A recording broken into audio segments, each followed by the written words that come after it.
안녕하세요. 갈대사연 극장입니다. 오늘의 사연 시작하기 앞서 구독, 좋아요 눌러주시면 재미있고 흥미로운 사연들 계속해서 보실 수 있습니다. 오늘의 사연 시작하겠습니다. 레디 액션. 죽어버려. 당신 운명은 딱 여기까지니까. 아내의 입술 사이로 새어나온 그 말은 차가운 새벽 공기보다 더 날카롭게 내 가슴을 후벼 팠다. 경기도 가평군 설악면 민가 하나 없는 깊은 산속의 낭떠러지 끝. 휠체어에 앉아 꼼짝 못하는 나를 뒤로 한 채 아내는 미련 없이 차에 올라탔다. 멀어져가는 검은색 승용차의 붉은 미등이 마치 나를 비웃는 악마의 눈깔처럼 번뜩였다. 나는 입술을 꽉 깨물었다. 아니, 사실은 터져나오려는 광기 어린 웃음을 참기 위해 안간힘을 써야 했다. 정순아, 너는 꿈에도 몰랐겠지. 내가 흘린 이 눈물이 공포와 절망이 아니라 오직 이 순간만을 기다려온 희열의 눈물이었다는 것을. 먼지바람이 잦아들자 나는 휠체어 손잡이를 부서질 듯 움켜쥐었다. 그리고 보란듯이 지난 2년 동안 죽어있던 고목처럼 미동도 않던 두 다리에 힘을 주어 벌떡 일어났다. 여보, 당신이 하나 크게 착각한 게 있어. 내 운명은 끝난 게 아니라 이제부터 진짜 시작이라는 거야. 산속에는 무거운 정적만이 감돌았다. 아내가 타고 떠난 차는 이미 꼬리조차 보이지 않았다. 나는 천천히 숨을 들이마셨다. 사고 이후 2년 만에 처음으로 타인의 눈치를 보지 않고 두 다리로 땅을 딛고 서보는 순간이었다. 발바닥을 통해 전해지는 축축한 흙의 감촉이 이토록 반가울 줄이야. 으드득, 나도 모르게 이가 갈렸다. 방금 전까지 내 아내 유정순이 연기하던 그 역겨운 표정이 눈앞에 아른거렸기 때문이다. 여보, 여기서 공기 좋은 것 좀 마시고 있어. 내가 금방 약 사올게. 새빨간 거짓말이었다. 그 여자는 나를 태우고 가평의 굽이진 산길을 올라오는 내내 콧노래를 흥얼거렸다. 백미러로 힐끔힐끔 내 눈치를 살피면서도 입꼬리가 귀에 걸리는 걸 주체하지 못했다. 아마도 내 연남인 그 파렴치한 놈과 통화하며 미리 축배라도 들라고 했을 것이다. 휠체어에 앉아 대소변도 못 가리는 짐승 같은 영감태기를 드디어 처리했다고 믿고 있을 테니까. 나는 신고 있던 낡은 운동화 앞코로 바닥에 떨어진 담배꽁초를 지시겨 껐다. 아내가 나를 버리고 돌아서며 툭 던지고 간 것이었다. 평생을 가족을 위해 헌신하고 대기업 임원까지 올라가며 아내 뒷바라지한 대가가 고작 이 담배꽁초 하나와 산속 6이라니. 60년 세월이 참으로 허무하게 느껴질 법도 했지만 이상하게도 슬픔은 느껴지지 않았다. 대신 가슴 깊은 곳에서 뜨거운 불덩이가 치밀어 올랐다. 그래, 유정순. 내가 원한 게 이거였지? 나 죽이고 내 명의로 된 서초동 빌딩이랑 평택 땅 다 팔아먹고 그놈이랑 떵떵거리며 사는 거. 나는 품속 깊숙이 넣어두었던 스마트폰을 꺼냈다. 손이 부들부들 떨렸지만 그것은 추위 때문이 아니었다. 액정 화면 위에는 선명하게 녹음 중이라는 글자가 붉게 깜빡이고 있었다. 녹음 시간 4시간 12분 30초. 집에서 출발할 때부터 지금까지 그 여자가 차 안에서 내 연남과 나눴던 적나라한 통화 내용, 나를 산속에 버리며 내뱉은 저주 같은 말들, 그리고 유기 현장을 떠나며 엑셀을 밟던 소리까지 하나도 빠짐없이 고스란히 담겨 있었다. 차라리 콱 죽어버리지 왜 질기게 버텨서 사람 고생을 시켜? 당신이 죽어야 내 인생이 핀다니까. 아까 그 여자가 혼잣말처럼 중얼거린 목소리가 귓가에 쟁쟁했다. 나는 녹음 종료 버튼을 누르고 곧바로 단축번호 1번을 눌렀다. 신호가 가기도 전에 상대방이 전화를 받았다. 여보세요, 회장님. 괜찮으십니까? 다급한 최 변호사의 목소리였다. 내 목소리는 놀라울 정도로 차분하게 나갔다. 변호사님, 나요. 지금 막 유기 현장 증거 확보했네. 살인미수의 유기치상, 거기다 공문서 위조까지. 이걸로 그 여자 알거지로 만드는 거 확실한 거지? 물론입니다, 회장님. 녹음 파일이랑 GPS 위치 기록이면 구속 수사는 피할 수 없습니다. 지금 경찰과 함께 이동 중입니다. 15분 내로 도착합니다. 몸은 좀 어떠십니까? 몸? 아주 날아갈 것 같아. 2년 동안 아는 뱅이 흉내 내느라 좀이 쑤셔 죽는 줄 알았거든. 나는 뻣뻣하게 굳어있던 허리를 펴고 스트레칭을 했다. 우두둑 뼈마디가 맞춰지는 소리가 적막한 숲속에 울려 퍼졌다. 사실 1년 전 의사 선생님이 기적적으로 신경이 돌아오고 있다고 했을 때만 해도 나는 바로 아내에게 알리려 했다. 내 다리가 낫는 걸 누구보다 기뻐해 줄 사람이라고 믿었으니까. 하지만 그날 밤 안방 문 밖에서 들려오던 아내의 통화 소리가 내 입을 막았다. 아, 글쎄 의사가 가망 없다니까? 저 영감탱이 죽기 전엔 그 서초동 빌딩 못 팔아. 차라리 어디 지방 산골에 버려두고 실종 신고를 낼까봐. 그때 내 심장이 덜컥 내려앉는 소리를 그 여자는 듣지 못했을 것이다. 나는 그날 밤 베개에 얼굴을 묻고 피눈물을 흘리며 맹세했다. 내 다리로 보란듯이 일어서서 그 여자를 내 발 아래 무릎 꿇리겠노라고. 지난 1년은 지옥 같았다. 멀쩡한 다리를 꼼짝도 하지 않고 아내가 가져다주는 밥을 먹고 내 연남이 우리 집에 와서 내 냄새가 역겹다며 구박하는 걸 듣고만 있어야 했다. 허벅지를 꼬집어가며 참았다. 당장이라도 벌떡 일어나 그놈들의 머리채를 휘어잡고 싶었지만 완벽한 증거를 잡기 위해 놈들이 방심하고 덫에 걸려들 때까지 죽은 듯이 엎드려 있었다. 그리고 오늘 드디어 유정순이 제 발로 지옥문을 열고 들어간 것이다. 회장님, 저 멀리서 경찰차의 사이렌 소리와 함께 최 변호사가 달려왔다. 뒤따라온 가평경찰서 형사들이 내 주위를 감싸고 구급대원들이 들것을 들고 달려왔다. 괜찮으십니까? 어디 다친 데는 없으신가요? 걱정스러운 형사의 물음에 나는 천천히 고개를 들었다. 그리고 아주 또렷한 목소리로 말했다. 다친 데는 없습니다. 마음이 아주 시원하네요. 최 변호사가 내 손을 잡으며 낮은 목소리로 속삭였다. 녹음 파일 확인했습니다. 완벽합니다. 지금 바로 자택으로 이동해서 체포영장 집행하겠습니다. 남편분이 살아있다는 걸 알면 아마 기절할 겁니다. 고마워요, 최 변호사. 나는 구급대원의 부축을 정중히 거절하고 내 두 발로 경찰차 뒷좌석에 올랐다. 형사들이 경악한 눈으로 나를 쳐다봤지만 지금은 설명할 필요가 없었다. 차 문이 닫히고 훈훈한 히터바람이 얼굴에 닿았다. 차창 밖으로 보이는 어두운 가평의 산세가 뒤로 밀려났다. 저 어둠 속에 30년을 바보처럼 가족만 믿고 살았던 과거의 한석규를 버리고 간다. 이제부터 아내를 만나러 가는 건 헌신적인 남편이 아니다. 지옥에서 돌아온 복수의 화신이다. 갑시다. 우리 마누라 깜짝 놀라게 해주러. 경찰차가 요란한 사이렌 소리를 울리며 산을 내려갔다. 2년 전 나를 병원으로 이송하던 그 사이렌 소리가 오늘은 유정순을 파멸시키기 위한 장송곡처럼 들렸다. 기다려, 정순아. 당신이 내게 줬던 그 지옥, 이자까지 쳐서 돌려줄게. 경찰차가 서울 도심으로 진입하자 화려한 네온사인 불빛이 차창 안으로 쏟아져 들어왔다. 올림픽대로를 지나 서초동 우리 집으로 향하는 길. 사람들은 저마다 바쁘게 움직이고 거리는 활기로 넘쳐났다. 불과 몇 시간 전만 해도 나는 저 평범한 풍경 속에 영원히 섞일 수 없을 거라고 생각했다. 산짐승의 먹이가 되어 사라질 운명이었으니까. 차창에 비친 제 얼굴을 보았다. 푸석한 피부, 깊게 패인 주름. 하지만 눈빛만큼은 30대 시절 맨손으로 사업을 일구던 그때처럼 서늘하게 살아있었다. 집까지 가는 이 짧은 시간이 지난 1년의 지옥 같은 시간보다 더 길게 느껴졌다. 기억은 예고도 없이 5개월 전에 어느 오후로 나를 끌고 갔다. 그날도 아내는 그 내연남 놈을 집으로 불러들였다. 내가 누워있는 안방 문을 활짝 열어둔 채로 말이다. 사실 나는 하반신만 마비였지 상반신은 멀쩡했다. 처음엔 소리도 지르고 물건도 던지며 저항했었다.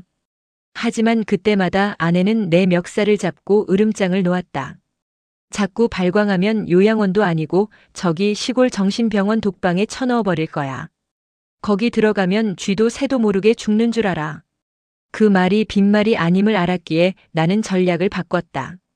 단순히 다리만 못 쓰는 게 아니라 사고 후유증으로 머리까지 망가져서 몸을 제대로 못 가누는 척하기로 한 것이다. 그래야 놈들이 안심하고 내 앞에서 본색을 드러낼 테니까. 내연남인 박 실장이 코를 막으며 안방으로 들어왔다. 손에는 내가 먹다 남긴 식은 죽그릇이 들려 있었다. 그놈은 초점 없이 멍하니 앉아 침만 흘리고 있는 나를 벌레 보듯 내려다봤다. 자기야, 이 영감탱이 진짜 맛이 갔나 봐. 눈동자가 풀렸어. 거실 소파에 누워 TV를 보던 아내가 킬킬거렸다. 의사가 뇌 쪽에도 충격이 있었다고 하더라고. 손 하나 까딱 못해. 그냥 숨만 쉬는 시체야. 그 말에 박 실장이 표독스러운 미소를 짓더니 들고 있던 죽 그릇을 내 손등 위로 툭 하고 떨어뜨렸다. 실수가 아니었다. 내가 진짜 바보인지 시험해 보려는 명백한 도발이었다. 아, 뜨거워. 그놈이 가식적인 비명을 질렀지만 정작 살이 타들어가는 건 나였다. 데우지도 않은 식은 죽이었지만 쏟아지는 순간의 충격은 펄펄 끓는 쇳물 같았다. 죽 국물이 손등을 타고 환자복 소매로 스며들었다. 당장이라도 벌떡 일어나 그놈의 죽통을 날려버리고 싶었다. 내 두 팔은 멀쩡했으니까. 하지만 나는 입술 안쪽 살을 피가 나도록 깨물며 팔을 축 늘어뜨린 채 미동도 하지 않았다. 눈동자조차 흔들리지 않게 허공만 멍하니 응시했다. 여기서 반응하면 끝이다. 여기서 내 팔에 힘이 들어가는 걸 들키면 저것들은 당장 나를 정신병원에 가두고 재산을 가로챌 것이다. 어머 자기야, 이 영감 봐. 뜨거운 걸 쏟았는데도 꿈쩍도 안 해. 진짜 뇌가 망가졌나 봐. 박 실장이 신기하다는 듯 내 볼을 손가락으로 톡톡 쳤다. 아내가 다가와 내 손에 묻은 죽을 대충 휴지로 닦아내며 말했다. 내가 말했잖아. 그냥 식물인간이나 다름없다고. 이제 안심하고 얘기해. 이 영감탱이 우리가 무슨 말을 해도 못 알아들어. 그럼 그 서초동 빌딩명의 이전 서류 오늘 도장 찍을까? 놈들이 안심하고 내뱉은 그 한마디. 나는 그날 이불 속에서 축 늘어뜨린 손가락을 안으로 말아쥐며 쾌재를 불렀다. 드디어 미끼를 물었구나. 내가 바보가 된 줄 알고 제 입으로 범죄 계획을 술술 부는구나. 그 수모를 견딜 수 있었던 건 오직 하나. 밤마다 찾아오는 나만의 시간 때문이었다. 모두가 잠든 새벽 2시. 아내의 코 고는 소리가 규칙적으로 들려오면 나는 바보 연기를 멈추고 조용히 눈을 떴다. 눈빛이 형형하게 살아났다. 그리고 지렁이처럼 몸을 비틀어 침대 아래로 내려왔다. 일어나야 한다, 한석규. 넌 설 수 있어. 식은땀이 비오듯 쏟아졌다. 벽을 짚고 일어서는 데만 1시간이 걸렸다. 다리가 후들거리고 무릎이 꺾일 때마다 방금 전 나를 시험하듯 죽을 쏟던 그놈의 얼굴을 떠올렸다. 한 발 그리고 또 한 발. 어둠 속에서 나는 갓 태어난 짐승처럼 위태롭게 거실을 걸었다. 혹시라도 아내가 깰까봐 숨소리조차 내지 못했다. 단순히 걷는 연습뿐만이 아니었다. 아내가 서랍 깊숙한 곳에 숨겨둔 인감도장과 서류를 찾아내 사진을 찍고 다시 제자리에 돌려놓는 연습까지 나는 밤마다 첩보원처럼 움직였다. 한 번은 거실을 걷다가 실수로 식탁 의자를 건드린 적이 있다. 짧은 소음이었지만 적막한 새벽 공기 속에서는 천둥 소리처럼 컸다. 안방 문이 열리는 소리가 났다. 무슨 소리지? 잠에 취한 아내의 목소리. 나는 순식간에 바닥에 납작 엎드려 침을 흘리며 자는 척 연기했다. 심장이 밖으로 튀어나올 것만 같았다. 뭐야, 이 영감탱이가 굴러떨어졌나? 아이 귀찮게. 아내는 나를 발로 툭툭 건드려 보고는 다시 침대로 들어올려 던지듯 눕히고 방으로 들어갔다. 내 몸이 짐짝처럼 던져지는 굴욕. 하지만 나는 속으로 웃었다. 그래, 계속 그렇게 방심해라. 내년이 나를 무시할수록 내 칼날은 더 날카로워지니까. 그렇게 1년. 나는 낮에는 식물인간으로 밤에는 복수의 화신으로 살았다. 그리고 오늘 드디어 그 인내의 끝을 보러 간다. 회장님 다 왔습니다. 최 변호사의 목소리에 퍼뜩 정신이 들었다. 어느새 경찰차는 서초동 우리 아파트 단지 안으로 들어와 있었다. 저기 불 켜진 집 보이십니까? 1500이요. 형사님이 손가락으로 가리킨 곳. 내 집, 내 안방에 불이 환하게 켜져 있었다. 베란다 창문에 두 사람의 그림자가 어른거리는 게 보였다. 준비되셨습니까? 형사님이 차문을 열어주며 묻는다. 나는 깊게 심호흡을 한 번 하고 당당하게 차에서 내렸다. 네, 아주 오래전부터 준비했습니다. 또각또각. 내 두 다리가 아스팔트 바닥을 힘차게 딛는다. 엘리베이터 숫자가 1층을 향해 내려오고 있다. 거울 속에 비친 내 모습이 낯설면서도 반갑다. 죽을 뒤집어 쓰고 멍하니 앉아있던 한석규는 없다. 꼿꼿하게 허리를 세운 심판자 한석규만이 있을 뿐이다. 올라가시죠. 15층 버튼을 누르는 내 손가락에 잔뜩 힘이 들어간다. 기다려라 유정순, 박 실장. 진짜 주인이 돌아왔다. 철컥, 문이 열리자마자 익숙하면서도 역겨운 냄새가 훅 끼쳐왔습니다. 달달한 와인 향, 그리고 기름진 배달 음식 냄새. 현관에는 낯선 남자 구두가 내 슬리퍼를 밀어내고 떡하니 자리를 차지하고 있었습니다. 번쩍이는 이탈리아제 수제화. 5개월 전 내 손등에 뜨거운 죽을 쏟았던 그날, 박 실장이 신고 왔던 바로 그 구두였습니다. 거실 쪽에서 왕자짓거란 웃음소리가 들려왔습니다. 자기야 건배. 아, 속이 다 시원하다. 그 냄새 나는 짐짝 치우니까 집이 이렇게 넓어 보이네. 하하, 그러니까 진작 버렸어야 했는데. 아이고 내 팔자야, 이제야 좀 편해지네. 야, 근데 그 영감탱이 가평 산속에서 얼어 죽으면 어쩌지? 아내 유정순의 목소리였습니다. 뒤이어 박 실장의 비열한 웃음소리가 이어졌습니다. 어머, 죽으면 더 좋지. 실종 신고하고 시간 지나면 사망 처리돼서 서초동 빌딩이랑 평택 땅 싹 다 자기 거잖아. 완전 대박. 우리 정순이 똑똑한 것 봐라. 그래, 죽어라. 제발 죽어라 한석규. 쨍 하고 잔 부딪히는 소리가 맑게 울렸습니다. 내 죽음을 안주 삼아 축배를 드는 놈들의 꼴을 보니 오히려 머릿속이 차갑게 식었습니다. 피가 거꾸로 솟는다는 말이 무슨 뜻인지 알 것 같았지만 나는 입꼬리를 비릿하게 말아 올렸습니다. 뒤에 서 있던 최 변호사와 형사들이 진입하려는 것을 손짓으로 제지했습니다. 아직은 아닙니다. 저들의 파티를 내 손으로 직접 박살내는 게 먼저입니다. 나는 현관에 벗어둔 내 낡은 운동화를 내려다봤습니다. 그리고 3개월 전 저들이 내 인감 도장을 찾으려 혈안이 되었던 그날 밤을 떠올렸습니다. 그날은 유난히 달이 밝은 밤이었습니다. 유정수는 내가 잠들었다고 확신했는지 안방 장롱을 미친 듯이 뒤지고 있었습니다. 어디다 처박아 둔 거야? 분명히 이 장롱 안에 있었는데. 아내는 옷가지들을 바닥에 내동댕이 치며 짜증을 부렸습니다. 나는 이불을 머리 끝까지 뒤집어 쓴 채 가늘게 뜬 눈으로 아내의 등을 노려보고 있었습니다. 내 손은 베개 밑에 숨겨둔 스마트폰을 꽉 쥐고 있었습니다. 동영상 녹화 버튼을 누른 채 말이죠. 아내는 장롱을 다 뒤져도 도장이 나오지 않자 이번에는 내가 누워있는 침대로 다가왔습니다. 순간 심장이 덜컥 내려앉았습니다. 설마 몸수색이라도 하려는 건가? 나는 짐짓 코를 골며 깊은 잠에 빠진 척 연기했습니다.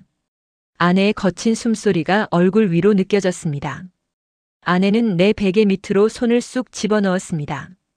아차 싶었습니다. 스마트폰이 들킬 위기였습니다. 하지만 하늘이 도왔는지 아내의 손은 스마트폰을 비껴나 이불 틈새를 더듬었습니다. 아우 냄새. 진짜 씻기지도 않았더니 쉰내가 진동을 하네. 아내는 코를 막으며 질색하더니 이내 포기하고 돌아섰습니다. 그러곤 거실 소파에 털썩 주저앉았습니다. 아 짜증나. 내일 박 실장한테 도장 가져오겠다고 큰소리 쳤는데. 아내는 신경질적으로 소파 위에 있던 방석을 집어 던지려다 멈칫했습니다. 그러곤 그 방석을 깔고 앉으며 TV를 켰습니다. 나는 이불 속에서 킬킬 새어나오는 웃음을 참느라 허벅지를 꼬집어야 했습니다. 멍청한 여자. 내가 지금 깔고 앉아 뭉개고 있는 그 낡은 방석, 그 손뭉치 한가운데에 내가 인감도장을 꿰매 넣어놨다. 등잔 밑이 어둡다더니 제 엉덩이 밑에 깔린 수십억짜리 재산을 못 찾고 온 집안을 뒤집어 엎는 꼴이라니. 다음 날 아침 박 실장이 찾아와 도장 찾았어? 라고 물었을 때 아내가 내뱉은 대답은 정말 가관이었습니다. 아니, 이 영감탱이가 정신이 오락가락하면서도 도장은 귀신같이 숨겼나 봐. 아무리 찾아도 없어. 아유 답답해. 자기가 제대로 안 찾은 거 아니야? 비켜봐, 내가 찾아볼게. 박 실장까지 합세해온 집안을 쥐잡듯이 뒤졌지만 거실 소파 위 낡은 방석은 거들떠보지도 않았습니다. 너무 낡고 더러워서 놈들이 앉을 때마다 발로 툭툭 차던 그 방석 말입니다. 나는 휠체어에 앉아 침을 질질 흘리는 척하며 속으로 쾌재를 불렀습니다. 찾아봐라. 평생을 찾아도 못 찾을 거다. 너희의 탐욕이 눈을 가렸으니 보일 리가 없지. 그날 확보한 동영상 속에는 이 도장만 찾으면 바로 명예 넘기고 이혼 도장 찍어버려야지라고 중얼거리는 아내의 음성과 모습이 고스란히 담겨 있었습니다. 재산 강취 미수의 결정적인 증거였죠. 회상은 짧았습니다. 다시 현실. 거실에서는 여전히 놈들의 희희낙낙거리는 소리가 들려옵니다. 자기야, 근데 진짜 괜찮을까? 나중에 경찰이 수사하면? 걱정 말라니까. 내가 알리바이 다 만들어놨어. CCTV 없는 국도로만 다녔고 핸드폰도 꺼놨었어. 완벽 범죄라고, 완벽 범죄. 나는 코웃음을 쳤습니다. 유정순, 내가 말한 그 완벽한 계획의 유일한 구멍이 지금 제 발로 걸어 들어오고 있다는 걸 너는 상상도 못하겠지. 나는 구두 소리를 일부러 크게 내며 거실로 걸어 들어갔습니다. 또각또각. 규칙적인 발소리가 거실에 울려 퍼졌습니다. 내 발소리가 들리자 거실의 웃음소리가 뚝 끊겼습니다. 누구세요? 아내의 목소리가 가늘게 떨려왔습니다. 도어락 소리는 못 들었어도 집안에 울리는 낯선 구두 소리는 들은 모양입니다. 나는 대답 대신 거실 입구의 조명 스위치를 탁 켰습니다. 환한 불빛이 거실을 가득 채웠습니다. 소파에는 아내 유정순과 박 실장이 엉겨 붙어 앉아 있었고 테이블 위에는 와인과 배달 음식이 어지럽게 널려 있었습니다. 두 사람의 시선이 동시에 나에게 꽂혔습니다. 정적. 숨막히는 1초의 정적이 흘렀습니다. 유정순의 눈이 튀어나올 듯 커졌습니다. 입을 떡 벌린 채 아무 말도 하지 못하고 뻐끔거렸습니다. 박 실장은 들고 있던 와인 잔을 바닥에 떨어뜨렸습니다. 쨍그랑. 유리잔 깨지는 소리가 비명처럼 울려 퍼졌습니다. 귀신. 박 실장이 하얗게 질린 얼굴로 뒷걸음질 쳤습니다. 그도 그럴 것이 불과 몇 시간 전에 가평 산속에 버리고 온 하반신 마비의 치매 노인이 지금 눈앞에서 멀쩡히 두 발로 서서 그것도 형형한 눈빛으로 자신을 노려보고 있으니까요. 나는 천천히, 아주 천천히 그들에게 다가갔습니다. 한 걸음 뗄 때마다 박 실장은 소파 뒤로 몸을 구겨 넣으며 비명을 질렀습니다. 오지 마. 저리 가. 귀신이야. 살려줘. 나는 피식 웃으며 식탁 의자를 끌어당겨 앉았습니다. 그리고 놈들이 먹다 남긴 고기 하나를 집어들고 요리조리 뜯어보았습니다. 귀신? 귀신이라. 내 목소리가 들리자 유정순이 비명을 질렀습니다. 깍. 말도 하잖아. 오빠, 이거 어떻게 된 거야? 시체라며. 말도 못한다며. 나는 고기를 테이블 위에 툭 던지고 그들을 향해 고개를 돌렸습니다. 왜 내가 죽어서 돌아오길 바랐어? 아쉽게 됐네. 지옥 입구까지 갔다가 너희 둘 데려가려고 다시 돌아왔거든. 석규 씨. 너 다리가. 아내가 손가락질하며 더듬거렸습니다. 내 다리가 뭐? 이거? 나는 보란 듯이 다리를 꼬고 앉아 발끝을 까딱거렸습니다. 놀랍지? 1년 전부터 멀쩡했는데. 내가 내 연남이랑 뒹구느라 바빠서 몰랐나 보네. 뭐라고? 그래. 내가 내 약에 수면제 탄 거, 내가 변기통에 버리는 거 못 봤지? 내가 인감도장 찾는다고 온 집안 뒤집을 때 내가 속으로 얼마나 비웃었는지 알아?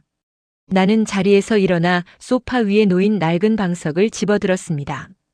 그리고 놈들의 눈앞에서 방석 지퍼를 찍 열었습니다. 방석 손뭉치 사이에서 빨간 인주가 묻은 인감도장이 툭 하고 떨어졌습니다. 이걸 찾았니, 여보? 유정순의 얼굴이 흑빛이 되었습니다. 박 실장은 부들부들 떨며 아내 뒤로 숨었습니다. 너 다 알고 있었어? 일부러 속인 거야? 속인 게 누군데 적반하장이야. 나는 버럭 소리를 질렀습니다. 그 서슬에 박 실장이 털썩 주저앉았습니다. 내년이 내 재산 뺏으려고 생쇼를 할 때 나는 증거 모으느라 피눈물을 흘렸어. 내 놈들이 나를 짐짝 취급하며 산속에 버릴 때 나는 너희 감옥 보낼 생각에 꼭 참았다고. 나는 핸드폰을 꺼내 재생 버튼을 눌렀습니다. 죽어버려 한석규. 당신이 죽어야 내 인생이 핀다니까. 아까 차 안에서 아내가 했던 말이 거실 스피커를 통해 쩌렁쩌렁 울려 퍼졌습니다. 유정수는 사시나무 떨듯 떨며 내 발목을 잡으려 기어왔습니다. 여보, 내가 잘못했어. 잠깐 미쳤었나 봐. 용서해줘, 응? 우리 부부잖아. 내가 다 설명할게. 부부? 설명? 나는 아내의 손을 발로 걷어찼습니다. 그리고 허리를 숙여 아내의 눈을 똑바로 쳐다봤습니다. 설명은 내가 아니라 저분들에게 해. 나는 현관 쪽을 향해 손짓했습니다. 그제야 숨어있던 형사들이 우르르 들이닥쳤습니다. 유정순 씨, 박상혁 씨. 살인미수, 유기치상, 사문서 위조 및 사기 미수 혐의로 긴급 체포합니다. 형사가 수갑을 꺼내 들자 박 실장이 발악하며 소리쳤습니다. 나 아니야. 다 저 여자가 시킨 거야. 난 몰라. 억울해. 닥쳐 이 나쁜 놈아. 내가 꼬드겼잖아. 서로 삿대질하며 싸우는 추악한 꼴을 보니 허탈한 웃음이 나왔습니다. 나는 뚜벅뚜벅 걸어가 아내 앞에 섰습니다. 그녀가 겁에 질려 나를 올려다보았습니다. 아, 여보. 아니, 회장님. 짝. 내 손바닥이 그녀의 뺨을 세게 후려쳤습니다. 고개가 휙 돌아갈 정도로 강력한 일격이었습니다. 얼얼한 손바닥의 통증이 지난 1년의 체증을 싹 날려버리는 것 같았습니다.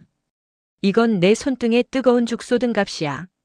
그리고 돌아서서 멍하니 보고 있는 박 실장에게 다가갔습니다. 짝. 이번엔 반대쪽 손으로 박 실장의 뺨을 날렸습니다. 그리고 이건 내 30년 인생을 쓰레기통에 처박은 값이고. 나는 빨갛게 부어오른 두 사람의 얼굴을 번갈아 보며 차갑게 말했습니다. 이제 시작이야. 감옥에서 평생 썩게 해줄게. 내 돈, 내 빌딩, 내 땅. 꿈도 꾸지 마. 너희에게 줄 건 딱 하나 콩밥뿐이니까. 경찰차 뒷좌석에 수갑찬 아내의 뒷모습이 점점 멀어집니다. 경찰서로 압송되는 호송차 안에서 유정수는 아직도 고개를 돌려 나를 노려보고 있었습니다. 하지만 그 눈빛에는 분노보다 공포가 가득했습니다. 나는 창밖으로 시선을 돌렸습니다. 새벽 3시가 넘어가는 도심의 불빛들이 차창을 스쳐 지나갑니다. 최 변호사가 조심스럽게 물었습니다. 회장님 피곤하시죠? 잠깐 쉬시다가 아침에 경찰서 가셔도 됩니다. 괜찮아요. 지금 가겠어요. 1년을 기다렸는데 몇 시간 못 기다리겠어요. 사실 지금 이 순간이 그 어느 때보다 생생하게 느껴집니다. 피곤하기는커녕 온몸의 세포가 깨어나 춤을 추는 것만 같습니다. 문득 정확히 2주 전이 떠오릅니다. 놈들이 드디어 디데이를 확정한 그날 말입니다. 그날도 나는 거실 구석 휠체어에 앉아 멍하니 허공을 보고 있는 척하고 있었습니다. 아내는 베란다에서 박 실장과 통화를 하고 있었습니다. 목소리를 낮췄지만 나에게는 속삭임 하나하나가 또렷하게 들렸습니다. 응, 다음 주 토요일로 확정했어. 날씨도 비 온다던데 딱 좋지. 심장이 쿵 내려앉았습니다. 드디어 구체적인 날짜가 나온 것입니다. 가평 산속 깊은 데 버리면 되지 뭐. CCTV 없는 국도로만 가면 돼. 핸드폰도 꺼놓고. 걱정 마, 완벽해. 유정수는 히끅거리며 통화를 끊더니 거실로 들어와 내 앞에 쪼그려 앉았습니다. 여보, 다음 주 토요일에 공기 좋은데 나들이 가자, 응? 오랜만에 드라이브나 하고. 아내의 미소가 너무나 자연스러워서 소름이 돋았습니다.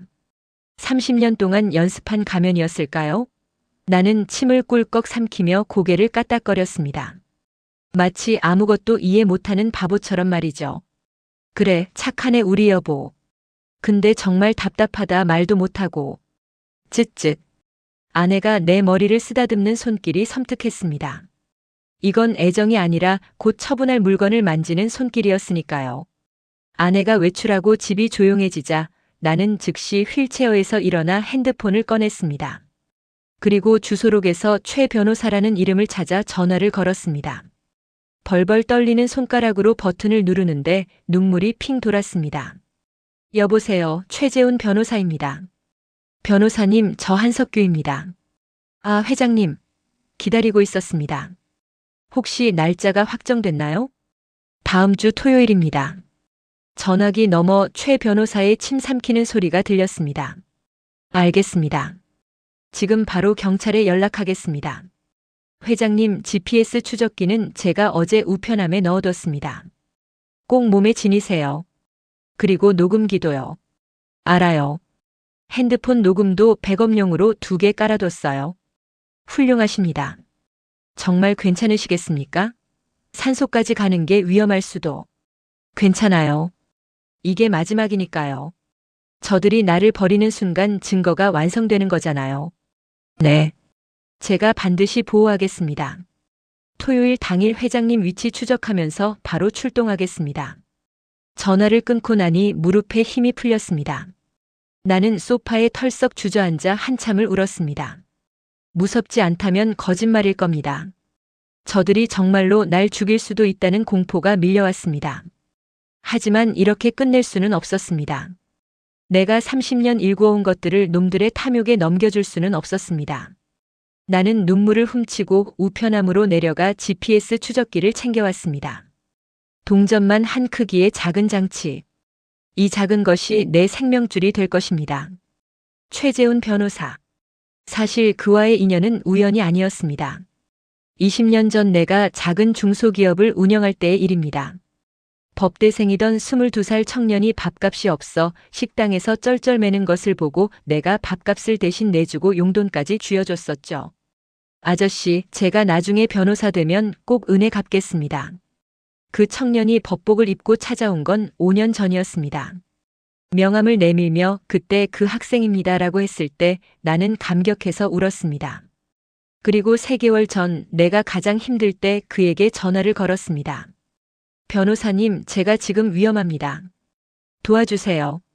그는 그날 밤 늦게까지 내 집 근처 카페에서 나를 기다렸습니다. 나는 몰래 집을 빠져나가. 아니, 휠체어를 타고 아내 몰래 나가는 건 불가능했기에 새벽 2시 아내가 깊이 잠든 사이 기어서 현관문을 열고 나갔습니다. 엘리베이터 대신 비상계단을 기어 내려가 1층 로비에서 최 변호사를 만났습니다. 회장님. 그가 내 모습을 보고 경악했습니다. 땀범벅이 된 채 바닥을 기어온 내 모습은 처참했을 겁니다. 변호사님, 제 아내가 절 죽이려 합니다. 나는 지금껏 모아온 증거들을 모두 보여줬습니다. 통화 녹음, 동영상, 문자 메시지, 제3명의 이전 시도 흔적. 그는 하나하나 확인하며 고개를 끄덕였습니다. 충분합니다.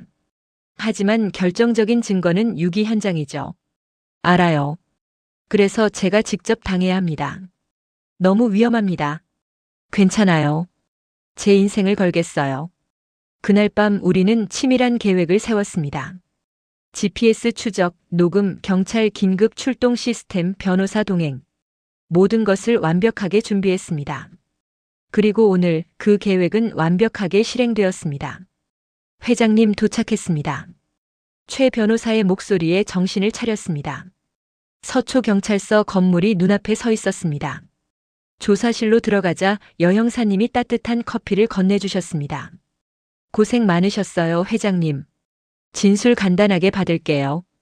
일단 녹음 파일이랑 영상 자료가 너무 명확해서 구속영장은 바로 청구될 것 같습니다. 감사합니다. 조서를 작성하는 동안 옆방에서 아내와 박 실장이 서로를 탓하며 싸우는 소리가 새어나왔습니다. 다 내 탓이야. 내가 꼬드겼잖아. 웃기지 마. 당신이 돈 때문에 미친 거잖아. 형사님이 미안하다는 듯 문을 닫아주었습니다. 나는 피식 웃으며 고개를 저었습니다. 괜찮아요. 들어도 더 이상 아프지 않아요. 회장님, 집까지 모셔다 드릴게요. 아니에요. 혼자 걸어가고 싶어요. 그러시겠어요? 네. 오랜만에 제 2발로 제 집까지 걸어가 보고 싶네요. 최 변호사가 깊게 고개를 숙였습니다. 20년 전 밥 한 끼의 인연이 이렇게 제 생명을 구하는 끈이 될 줄은 몰랐습니다. 집으로 가는 길 아침 공기가 차갑게 뺨을 스쳤습니다. 거리에는 출근길 사람들이 하나둘 모습을 드러내고 있었습니다. 한 걸음 또 한 걸음. 내 2 다리로 걷는 이 평범한 일상이 얼마나 소중한지 새삼 깨달았습니다. 집에 도착해 도어락을 열고 들어섰을 때 텅 빈 거실이 낯설게 느껴졌습니다. 아직도 어젯밤의 소란이 남아있는 듯 했습니다. 깨진 와인잔, 엎질러진 음식물. 나는 조용히 청소를 시작했습니다. 쓰레기를 치우고 바닥을 닦고 창문을 활짝 열었습니다. 상한 공기가 빠져나가고 신선한 아침 공기가 들어왔습니다. 소파에 앉아 창밖을 바라봤습니다. 해가 떠오르고 있었습니다. 저 해처럼 내 인생도 이제 다시 떠오를 것이라 믿었습니다. 하지만 평화는 오래가지 않았습니다. 다음 날 아침 거실 바닥을 닦고 있는데 전화벨이 울렸습니다. 모르는 번호였습니다. 여보세요. 본인 확인 부탁드립니다. 한석규 고객님 맞으실까요? 은행 직원이었습니다. 기분이 싸늘했습니다. 직원은 아주 조심스럽게 말을 꺼냈습니다. 한석규 고객님 명의로 담보 설정된 건 관련해서 확인차 연락드렸습니다. 오늘 만기 연장건이 있어서요. 그 순간 손에서 걸레가 바닥으로 툭 떨어졌습니다. 담보 만기 연장이라니. 나는 그런 적이 없었습니다. 배우자분께서 몇 차례 대리 서류로 진행하셨고요. 배우자 동의서가 첨부되어 있습니다. 숨이 턱 막혔습니다. 유정순, 너는 사람을 산에 버리는 것도 모자라 종이 쪼가리로 내 인생까지 팔아치우려 했구나. 나는 즉시 최 변호사에게 전화를 걸었습니다. 목소리가 떨렸습니다. 내 평생 모은 재산 서초동 빌딩과 평택 땅이 아내의 손에서 담보라는 이름으로 묶여 있었습니다. 그날 오후 우리는 은행으로 향했습니다. 창구 직원은 우리를 보자마자 표정이 굳었습니다. 이미 소문이 난 모양이었습니다. 최 변호사가 차분히 상황을 설명하고 서류 대리 진행 과정의 위법성을 따졌습니다. 직원은 안쪽으로 들어가 한참 후에야 서류 뭉치를 들고 나왔습니다. 고객님, 일부 서류에 본인 서명이 있습니다. 나는 씁쓸하게 웃었습니다. 있겠지요. 내가 정신이 오락가락하는 척할 때 유정수는 내 손가락을 억지로 잡아 도장을 찍었을 겁니다. 내가 바보 연기를 하던 그 틈을 저 여자는 사기로 채웠던 겁니다. 분노가 목구멍까지 치밀었지만 나는 정신을 붙잡았습니다. 지금 무너지면 유정순이 원하는 대로 되는 것이니까요. 그날 밤 최 변호사에게 가압류가 접수되었다는 문자가 왔습니다. 침대에 앉아 창밖을 보았습니다. 어둠 속에서도 가로등 불빛이 길을 비추고 있었습니다. 내 인생도 이제는 내가 비추는 길로만 가겠다고 다짐했습니다. 드디어 법정 앞에 섰습니다. 끝날 줄 알았는데 그 문 앞에 서니 새로운 싸움의 시작 같았습니다. 서울중앙지방법원 형사법정. 그 숫자 앞에서 지난 30년의 세월이 한꺼번에 떠올랐습니다. 밥을 차려주던 날들, 함께 사업을 일구던 날들, 그리고 결국 나를 산에 버렸던 어젯밤의 공포까지. 피고인석에 유정순이 앉아 있었습니다. 수갑은 풀린 상태였지만 손목에 자국이 선명했습니다. 그 여자는 나를 보자마자 고개를 돌렸습니다. 박 실장도 보였습니다. 화장을 안 한 아내의 얼굴은 몰라보게 수척해져 있었습니다. 검사가 사건 개요를 읽기 시작했습니다. 유기치상, 살인 미수, 사기 및 사문서 위조. 단어들이 내 귀를 때릴 때마다 나는 손끝에 힘을 주었습니다. 아내 측 변호인이 자리에서 일어나 원만한 합의 가능성을 언급하며 아내가 깊이 반성하고 있다고 말했습니다. 반성이라니, 그 가벼운 단어가 내 속을 뒤집었습니다. 재판장이 내게 물었습니다. 합의 의사가 있느냐고. 나는 천천히 일어섰습니다. 무릎이 떨렸지만 발바닥에 힘을 주어 눌러버렸습니다. 저 여자는 저를 산에 버렸습니다.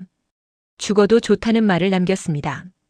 그게 합의로 끝날 일이라면 세상에 죄가 어디 있겠습니까? 법정이 조용해졌습니다. 검사가 제출한 녹음 파일이 재생되었습니다. 죽어버려 한석규. 당신이 죽어야 내 인생이 핀다니까. 산바람보다 차갑던 그 말이 사람들 앞에서 그대로 울려 퍼졌습니다. 유정순의 얼굴이 순식간에 하얘졌습니다. 이어지는 증거들은 더 적나라했습니다. 내가 바보 흉내를 내는 동안 내 이름을 이용해 담보를 잡고 재산을 빼돌리려 한 정황들이 낱낱이 공개되었습니다. 그때였습니다. 박 실장이 갑자기 자리에서 벌떡 일어나 소리쳤습니다. 그건 다 저 여자가 시킨 거예요.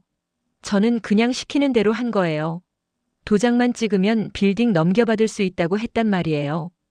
유정순이 박 실장을 노려보며 독설을 내뱉었습니다.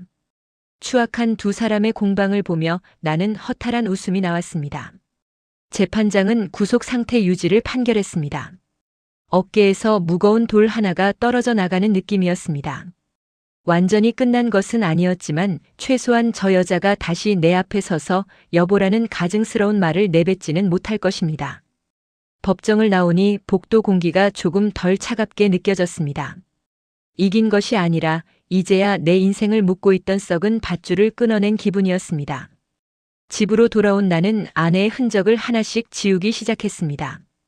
결혼 사진이 걸려있던 자리, 아내의 옷장, 화장대. 그것들을 치우는 행위는 단순히 짐을 옮기는 것이 아니라 내 삶에서 겁이라는 감정을 씻어내는 과정이었습니다. 며칠 뒤 모르는 번호로 전화가 왔습니다. 받지 않으려다 손이 먼저 움직였습니다. 말순아. 아니, 석규 씨. 유정순이었습니다. 어떻게 전화를 했는지 중요하지 않았습니다. 목소리가 예전처럼 날카롭지 않았습니다. 살아남으려는 사람 특유의 비굴한 기운이 섞여 있었습니다. 너 진짜 끝까지 가는구나. 끝까지 가는 게 아니라 이제야 제자리로 가는 겁니다. 나도 사람인데 어떻게 나한테 이래? 사람이면 사람을 산에 버립니까? 미친 건 당신이 아니라 당신 욕심이었어요. 잠깐의 침묵 뒤에 아내가 아주 작은 목소리로 면회 한 번만 와달라고 애원했습니다. 나는 처음으로 아내를 이름으로 불렀습니다. 유정순 씨, 당신이 나한테 했던 말 기억합니까? 당신 운명은 여기까지라고. 그 말 그대로 돌려줄게요. 당신이 내 인생에 닿는 운명은 거기까지입니다. 전화를 끊고 나서 손이 떨렸지만 예전처럼 무너지지 않았습니다. 며칠 뒤 우편함에 편지 한 통이 들어있었습니다. 발신인은 교도소의 유정순이었습니다. 봉투를 뜯어보지 않아도 무슨 내용일지 뻔했습니다. 미안하다, 살려달라. 그 여자가 내게 줄 수 있는 단어는 늘 한정적이었으니까요. 나는 봉투를 들고 한참을 서 있다가 부엌으로 향했습니다. 가스레인지 불을 켰습니다. 냄비에 물이 끓기를 기다리며 생각했습니다. 내 안에 남은 미련까지 태워야 비로소 끝이 나는 것이라고. 종이가 타들어가는 냄새가 거실을 채웠습니다. 30년의 세월이 연기가 되어 흩어지는 것 같았습니다. 나는 오래된 앨범을 꺼내 젊은 날의 내 사진을 보았습니다. 사업 초창기 공장 앞에서 앞치마를 두르고 환하게 웃던 내 얼굴. 그 얼굴은 눈빛이 살아있었습니다. 나는 그 사진을 꺼내 거실 가장 잘 보이는 곳에 걸었습니다. 누구의 남편이 아닌 한석규라는 이름의 한 사람으로 살겠다는 다짐이었습니다. 한 달 뒤 나는 작은 식당 하나를 계약했습니다. 서초동 빌딩 임대료로 편히 살 수도 있었지만 나는 내 손으로 다시 무언가를 일구고 싶었습니다. 대단한 식당은 아니었습니다. 그저 정성 가득한 따뜻한 밥 한 끼를 내놓는 곳이었습니다. 간판을 달던 날 나는 간판에 적힌 한석규의 집밥이라는 글자를 한참 동안 바라봤습니다. 30년 동안 나는 누구의 남편, 어느 회사의 회장으로만 불렸습니다.